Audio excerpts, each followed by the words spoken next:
राम राम मित्रों, स्वागत है आप सभी का आज के इस वीडियो में। आज हम बात करेंगे कि कैसे हिंदुइज्म एक फास्टेस्ट ग्रोइंग रिलीजन बनते जा रहा है। वो हिंदू जो कि एक समय पर जातियों में बटे हुए थे, अपने आप को हिंदू कहने पर भी घबराया करते थे, जिनके ऊपर आए दिन कोई ना कोई हमला होता था, जिनका फोर्सफुली कन्वर्जन होता था, पुलिस तक उनकी कंप्लेन लिखती थी। यहाँ पर पॉलिटिकल पार्टीज भी खास कुछ हिंदुओं के लिए नहीं करती थी, बल्कि उनके जेनोसाइड्स को सपोर्ट करती थी। तो कैसे परिवर्तन से आता है हिंदुत्व तो दोबारा लोगों के रगों में दौड़ने लगता है? तो कैसे जाग उठा हिंदुत्व का स्वाभिमान और भारत के साथ साथ पूरे विश्व में भी हिंदुत्व का नारा गूंजने लगा? जानने के लिए चलिए आरंभ करते हैं आज इस वीडियो को। हिंदुइज्म जिसकी इतिहास उस बरगद के पेड़ की तरह है, जिसकी शाखाएं काफी जटिल और गहरी है। हिंदू जिनकी सभ्यता पूरे विश्व भर में फैली थी, जिसके प्रमाण आज भी मिलते हैं। तो फिर ऐसा क्या होता है कि आज से एक डेकेड पहले हिंदुओं को अपने आप को हिंदू कहने पर भी घबराहट होता था? तो इस सब का भी जवाब छुपा हुआ है भारत के इतिहास में। भारतवर्ष जो कि एक समय पर वर्ल्ड की सबसे रिचेस्ट कंट्री था, ये लोगों को आकर्षित करता था ट्रेड करने के लिए, यहाँ आकर नॉलेज गेन करने के लिए, और विदेश से लोग आते थे यहाँ पर अपनी स्टडी अचीव करने के लिए। इस भारतवर्ष से कुछ अच्छे लोगों के साथ साथ कुछ ऐसे भी लोग अट्रैक्ट हुए जो कि इस देश की बर्बादी चाहते थे, गजवाए हिंद चाहते थे। मुगल इन्वेडर्स जिनका सिर्फ एक मात्र लक्ष्य था कि किसी तरीके से भारत को एक इस्लामिक कंट्री बनाना, गजवाए हिंद बनाकर। मुगल इन्वेडर्स जिनका सिर्फ एक मात्र लक्ष्य था कि गजवाए हिंद करना, यहाँ के कल्चर को बर्बाद करना और लोगों का फोर्सफुली कन्वर्जन करना, जिसके लिए उन्होंने कई बार भारत के ऊपर आक्रमण किए। वो तो भला हो हमारे पूर्वजों का, जिन्होंने ना सिर्फ इन्हें खदेड़ा बल्कि इनके घर जाकर अरब तक पहुंचकर इन्हें मारा भी। पर जैसे जैसे वो हिंदुत्व के वीर राजाएं यहाँ पर समाप्त होने लगे, मुगल इन्वेडर्स यहाँ पर दोबारा भारत पर आक्रमण करते हैं। और बख्तियार खिलजी जो कि जानता था हिंदुइज्म को अगर बर्बाद करना है तो उसके कल्चर को बर्बाद करना पड़ेगा, नालंदा, विक्रमशिला, उद्यनपुरी जैसे यूनिवर्सिटीज को पहले बर्बाद करता है। हालांकि मुगल्स यहाँ पर कभी भी भारतवर्ष के ऊपर पूरी तरीके से रूल नहीं कर पाए थे। वो जितने बार भी हिंदू कल्चर को डिस्ट्रॉय करते थे, हिंदू यहाँ पर दोबारा अपने कल्चर को रिस्टोर कर लेते थे। पर इसके बावजूद भी मुगलों ने कुछ ऐसे घाव दिए थे जिसे दोबारा भर पाना नामुमकिन सा था। अब मुगल्स के बाद यहाँ पर आते हैं ब्रिटिशर्स, जो कि 200 सालों तक भारत के ऊपर रूल करते हैं, और जो काम मुगल्स नहीं कर पाए थे वो काम यहाँ पर ब्रिटिशर्स करके दिखाते हैं। ब्रिटिशर्स यहाँ पर समझ चुके थे कि अगर इंडियंस को अपने स्लेव बनाना है तो सबसे पहले उनके गुरुकुल सिस्टम्स को खत्म करना पड़ेगा। थॉमस वेलिंगटन मैकले जो कि अपने रिपोर्ट्स में कहता है कि भारतवर्ष एक ऐसा देश है जहाँ पर एक भी बैगर नहीं है, जहाँ पर पुवर्टी नहीं है। आगे थॉमस अपने रिपोर्ट में कहता है कि अगर हमें इंडियंस को अपना स्लेव बनाना है तो सबसे पहले हमें इनके गुरुकुल सिस्टम्स को खत्म करना पड़ेगा। तो थॉमस वेलिंगटन मैकले के कहने पर यहाँ पर गुरुकुल्स के फंडिंग को रोक दिया जाता है। जब यहाँ पर गुरुकुल्स बंद हो जाते हैं तब यहाँ पर इस्टेब्लिश किया जाता है स्कूल सिस्टम्स।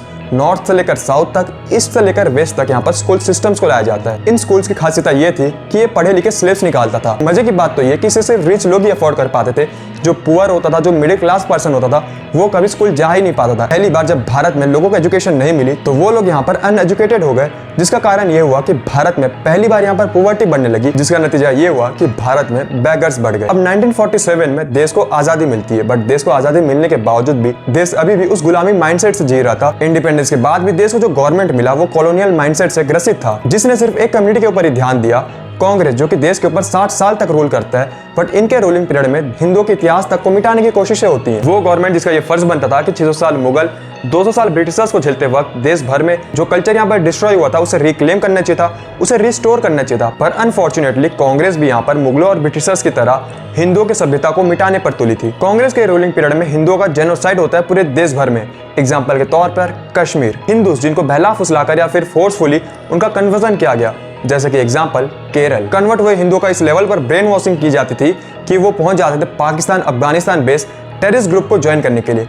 किस लिए? ताकि काफिरों को मार पाए। देश भर में एक ऐसा माहौल बनाया गया कि अगर आपको अपने हिंदू होने पर प्राउड फील होता है तो आपका मजाक बनाया जाता था। कांग्रेस ने यहाँ पर पूरे देश भर में जातिवाद सिस्टम को प्रमोट किया। याद करें वो समय जब ऐसे न्यूज आते थे कि वाई जाति के व्यक्ति ने एक्स जाति के व्यक्ति को मार दिया, पर वो सब होते थे कौन? हिंदू सी। न्यूज चैनल, प्रिंट मीडिया बड़े बड़े टैगलाइन से ये लिखती थी कि पंडित ने किसी छोटे कास्ट के व्यक्ति को पानी पीने नहीं दिया, और वहीं दूसरी कम्युनिटी के लिए दिखाया जाता था कि वो कितने मिलनसार है, वो कितनी सिंप्लिसिटी में बिलीव करते हैं। जब उनके ऊपर कोई खतरा आता है वो एकजुट हो जाते हैं और एक दूसरे का साथ देते हैं। पर एक्चुअल लाइफ में रियलिटी क्या है, फिरका क्या होता है, आज हमें वो सब बहुत अच्छे तरीके से पता है। बॉलीवुड के मूवीज जो कि सिर्फ एक एंटरटेनमेंट तक सीमित नहीं था, बल्कि लोग इसे देखकर अपनी आइडियोलॉजी बनाते थे, इसे अपना विचार बना लेते थे और मूवीज के हीरोज को भगवान की तरह पूछते थे। याद करें उन मूवीज में क्या दिखाया जाता था कि अगर कोई ब्राह्मण है तो वो बदमाश होगा, गुंडा होगा, लोगों पर अत्याचार करता होगा, और अगर वो ठाकुर हुआ तो पक्का वो लोगों के ऊपर अत्याचार करता होगा। जिन मूवी सीन्स को देखकर यहाँ पर कुछ लोगों ने भी अपना विचार बना लिया था कि अगर ब्राह्मण है, अगर क्षत्रिय है तो पक्का वो बदमाश होगा। और वहीं दूसरी तरफ अगर कोई मौलाना है तो वो बहुत स्वीट होगा, बहुत काइंड होगा, इतने प्यार से बात करता होगा कि उसके कान में 10 झापड़ लगा दो तो भी गांधी जी की तरह 11वें 12वीं अपने गाल को आगे कर लेगा। जिसे देखकर रियल लाइफ में भी कुछ लोग ऐसे सोचने लगे कि अगर ब्राह्मण है, क्षत्रिय है तो वो बदमाश होगा। इसका नेगेटिव इंपैक्ट ये पड़ा कि जो गरीब लोग थे उन्होंने यहाँ पर अपना कन्वर्जन कर लिया और हिंदुइज्म को छोड़कर दूसरे रिलीजन में चले गए। सोचिए जरा, जो भारतवर्ष सनातनियों का था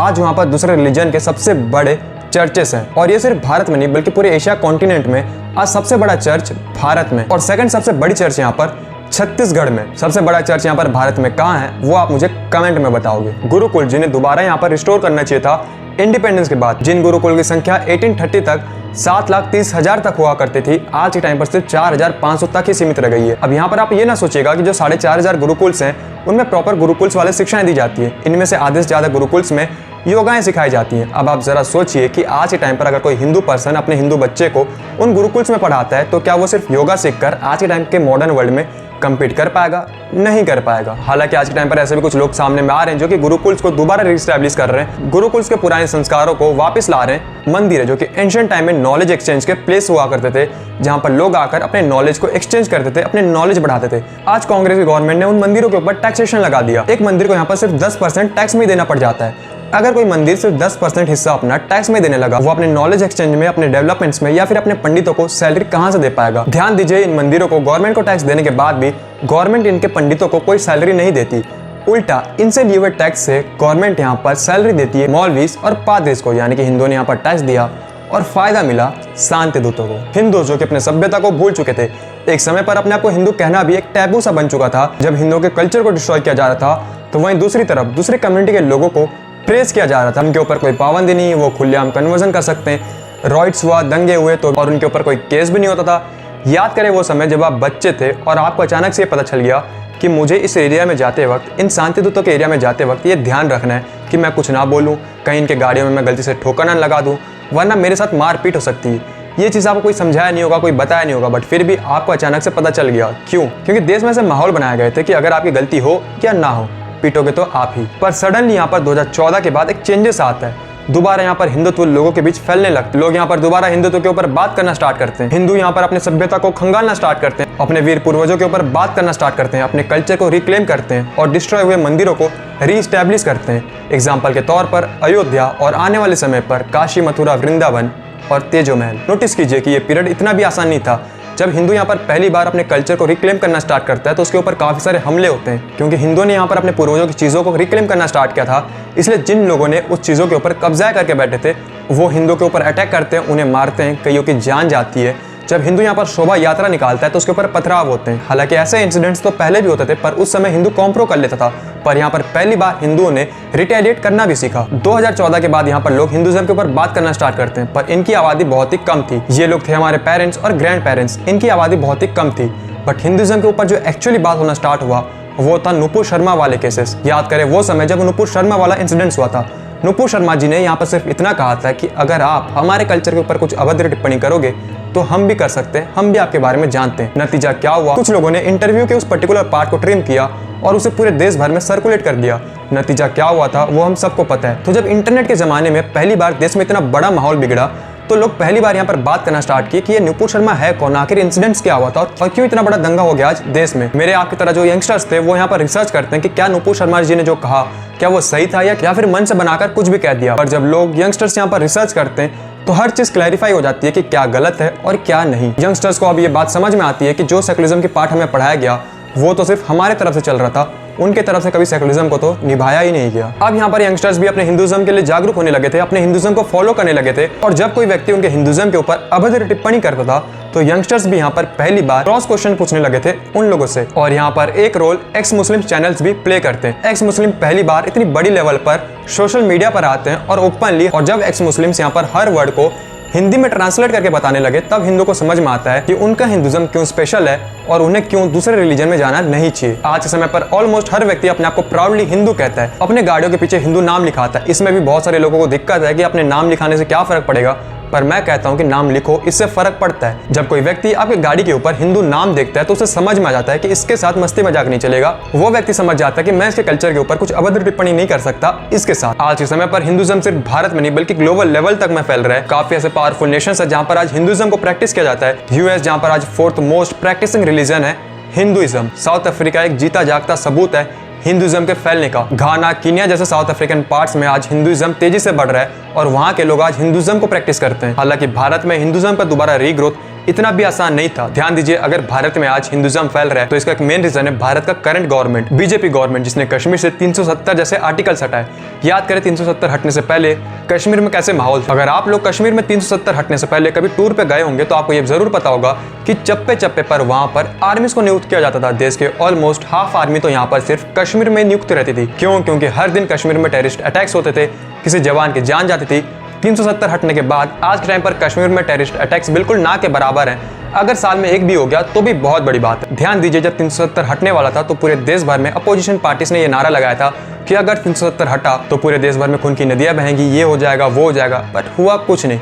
जरा सोचिए, यही गवर्नमेंट अगर पहले ही हमको मिल चुकी होती तो क्या कभी जो 1993 में जेनोसाइड्स हुआ वो कभी हो पाता? नहीं हो पाता। केरल में जो फोर्सफुली कन्वर्जन हुआ, क्या वो हो पाता? नहीं हो पाता। बीजेपी के गवर्नमेंट ने यहाँ पर सिर्फ कल्चर को ही नहीं देखा बल्कि देश के इंफ्रास्ट्रक्चर को सुधारा, जैसे कि वंदे भारत ट्रेन को लाना, देश के हाईवेज को सुधारना।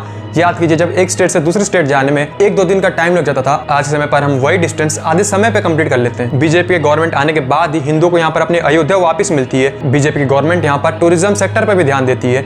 एग्जाम्पल के तौर पर बताऊं, सरदार वल्लभ भाई पटेल जी की स्टैचू। याद करें वो समय जब ये स्टैचू बन के तैयार हुआ था तो ऐसे रूमर्स फैलाए गए थे कि यहाँ पर तो कुछ खास लोग आएंगे नहीं, कि इसे देखने के लिए कौन से टूरिस्ट आएंगे, और यहाँ पर कोई खास टूरिस्ट आने वाले नहीं है। पर उसी साल ये स्टैचू बनते ही वहाँ पर हजारों के तादाद पर टूरिस्ट आते हैं। कोरोना टाइम चलते हुए भी वहाँ पर लाखों के तादाद पर टूरिस्ट आते हैं और अभी रिसेंटली ईयर में वहाँ पर 50 लाख लोग आए थे। जरा सोचिए, इस चीज से वहाँ पर कितने लोगों को रोजगार मिला होगा। हमारे देश में से बहुत सारे लोग हैं जो कि टिप्पणी करते हैं अगर कोई गवर्नमेंट मंदिर इंफ्रास्ट्रक्चर बनाती है, कुछ स्टैचू बनाती है, ऐसे लोगों को लगता है कि अगर फॉरेनर्स हमारे कंट्री में आएंगे तो वो सिर्फ स्कूल और हॉस्पिटल देखने के लिए आएंगे। अब ऐसे लोगों को भला कौन ही समझाए कि अगर कोई कंट्री अपने डेवलपिंग स्टेज पे होता है तो वो अपने टूरिज्म पे भी ध्यान देता है ताकि वो फॉरेनर्स को अट्रैक्ट कर पाए, टूरिज्म से वो पैसे कमा पाए।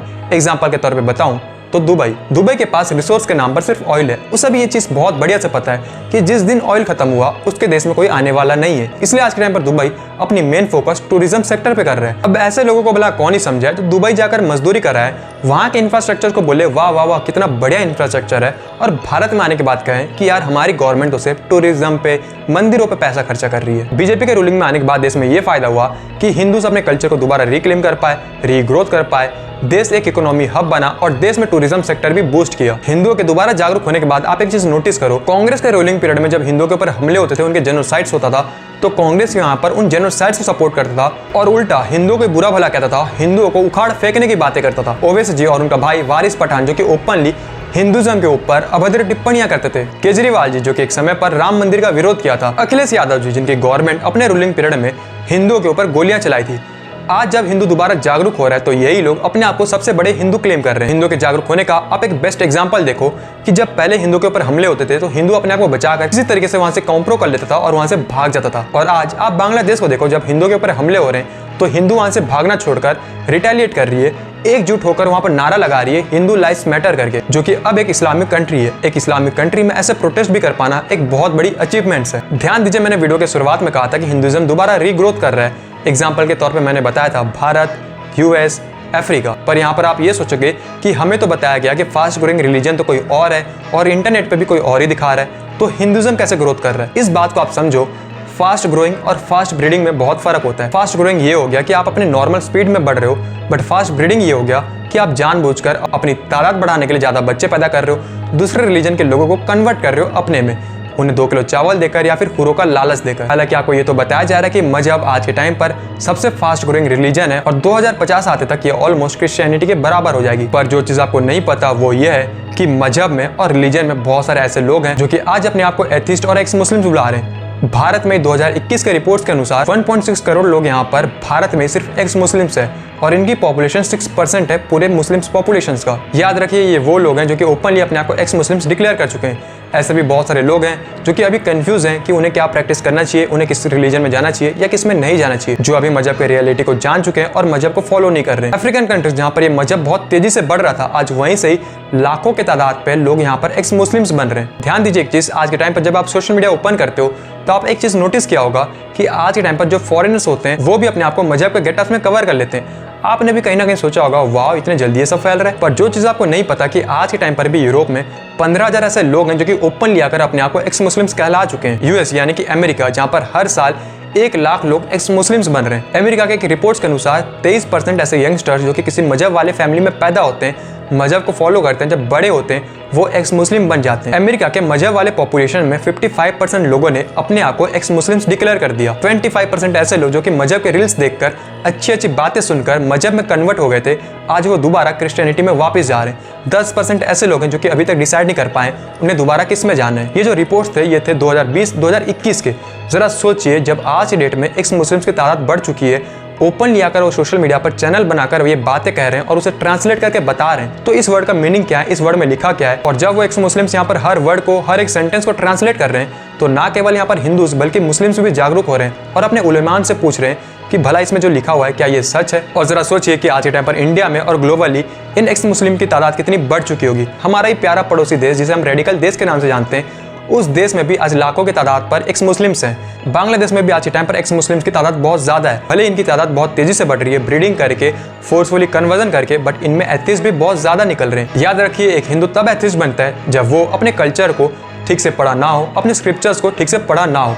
पर वहीं पर दूसरी तरफ कोई मजहब या फिर कोई रिलीजन वाला तब एथिस्ट बनता है जब वो अपने कल्चर को, अपने मजहब को पूरी डिटेल के साथ पढ़ चुका हो। एक चीज़ यहाँ पर मैं आपको क्लैरिफाई कर देता हूँ कि भले हिंदुज्म यहाँ पर ग्रो कर रहा है, पर यहाँ पर हिंदू की पॉपुलेशन में भी गिरावट आई है भारत में। भारत के इंडिपेंडेंस से लेकर 2015 तक यहाँ पर हिंदू की पॉपुलेशन 7.8% से डिक्रीज हुई है, तो वहीं पे मजहब वाली पॉपुलेशन बढ़ी है 43% से। और एक चीज़ आप ये भी समझो कि अगर आज हिंदुज्म ग्रो भी कर रहा है तो वो कैसे कर रहा है। हिंदुज्म आज 2 तरीके से ग्रो कर रहा है। पहला, जब कोई हिंदू एब्रॉड चले जाता है और एब्रॉड में सेटल हो जाता है तो उस तरीके से वो अपने हिंदुज्म को ग्रो कर रहा है। और दूसरा है स्कॉन टेम्पल। स्कॉन टेम्पल में कुछ खामियां भी है, बट एक चीज़ हमें यहाँ पर मानना पड़ेगा कि स्कॉन टेम्पल ये जो कि ग्लोबल लेवल पर हिंदुज्म को प्रमोट किया है, चाहे वो कितनी भी छोटी कंट्री हो जाए या कितनी भी पावरफुल कंट्री हो जाए, तो उन कंट्रीज में आज हिंदुज्म को फॉलो किया जाता है। जैसे कि रशिया का इंडिया का क्या कनेक्शन है, कुछ भी नहीं।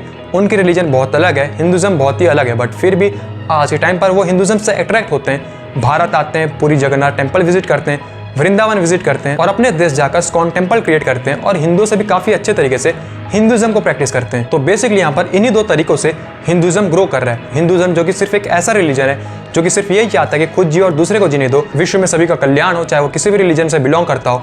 ऐसे टीचिंग से आपको सिर्फ हिंदुज्म ही मिलता है। यही कारण बना कि आज के टाइम पर बहुत सारे फॉरेनर सेलिब्रिटीज भी हिंदुज्म को प्रैक्टिस करते हैं, जैसे कि जूलिया रॉबर्ट, आपके और मेरे favourite iron man Robert Downey junior, will Smith और मार्वल के कैरेक्टर वुल्वरिन को निभाने वाले जैक्समैन, रूसेल, एडवर्ड ब्रैंड और रशियन सिंगर काजानोवा। तो ऐसे और भी बहुत सारे ऐसे फेमस सेलिब्रिटीज हैं जो कि आज के समय पर हिंदुज्म को फॉलो करते हैं। यहाँ पर हमें और एक चीज़ को ध्यान देना चाहिए कि आज के टाइम पर हमारे हिंदुओं की पॉपुलेशन भी गिर रही है। हम यहाँ पर दूसरे को देखकर कहते हैं कि देखो उनके कितने सारे कंट्रीज हैं, बट हमारे हिंदुओं के पास एक भी कंट्री नहीं है, क्योंकि हम हिंदुओं ने एक माइंडसेट बना के रखा है कि हमें भारत में रहना है, भारत से बाहर नहीं निकलना है, भारत के अंदर ही रहकर शादियां करना है। जब तक यहाँ पर हिंदू अपने इस माइंडसेट से बाहर नहीं निकलते हैं, तब तक यहाँ पर हिंदू की पॉपुलेशन में डिक्लाइन होती रहेगी। तो अगर आप एक यंगस्टर हो, फॉरेन की एजुकेशन को अफोर्ड कर सकते हो, तो फिर देश से बाहर निकलो, अदर कंट्रीज को एक्सप्लोर करो और दूसरे कंट्रीज में सेटल होकर वहाँ पर अपने कल्चर को प्रमोट करो।